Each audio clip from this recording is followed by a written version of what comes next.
Nous avons évoqué dans les séances précédentes la question de la culture et de ses liens avec l'identité pour l'élaboration d'une présentation de l'objet artistique observé. Dans l'histoire culturelle du Maroc, la sensibilité artistique est étroitement liée à l'identité et à la subjectivité, c'est-à-dire que la personne qui se trouve devant l'objet artistique est soumise à deux lectures descriptives de l'objet dans un contexte. Si la personne se positionne à l'intérieur, c'est-à-dire in situ, la présentation de la représentation est subjective et plusieurs éléments entrent dans la mise en place de son énoncé. Mais si la personne qui émet une présentation de sa représentation se trouve devant, mais à distance de l'objet artistique, et nous propose une lecture objective. Mais ce qui m'intéresse le plus est le premier postulat, c'est-à-dire ce postulat-là insiste sur le fait que la subjectivité nous transmet les intentions de la personne, mais aussi ses sentiments antérieurs. Maintenant, je vais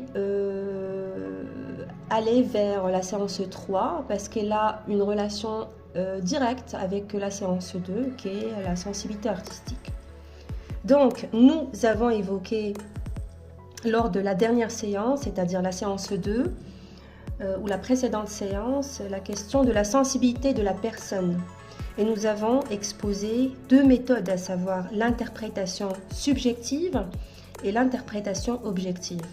Et dans cette séance, nous allons insister sur l'objectivité afin de prouver que le regard porté sur une œuvre est conditionné par l'objectivité afin de confronter l'interprétation objective avec l'interprétation subjective dans l'étude de la présentation d'une représentation artistique. J'insiste sur le fait que le titre de la séance 3, qui est lié à la séance 2, est intitulé « Le regard et la sensibilité artistique », tout en sachant que la séance 2 s'intitule « La sensibilité artistique ».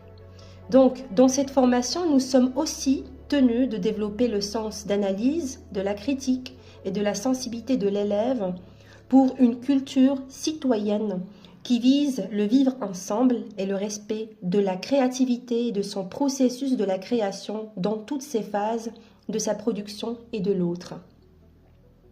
Pour clôturer ces deux séances, c'est-à-dire 2 et 3, sur la sensibilité artistique et le regard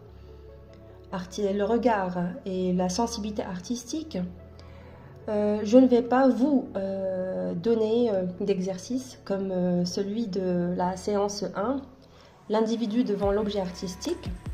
Et je vous invite aussi à réviser l'exercice que je vous ai soumis et que je vous ai proposé pour la séance 1, c'est-à-dire l'accès à l'œuvre picturale, la lecture du premier plan et la lecture du deuxième plan, et qu'est-ce qu'un cadre et qu'est-ce qu'un plan dans un cadre.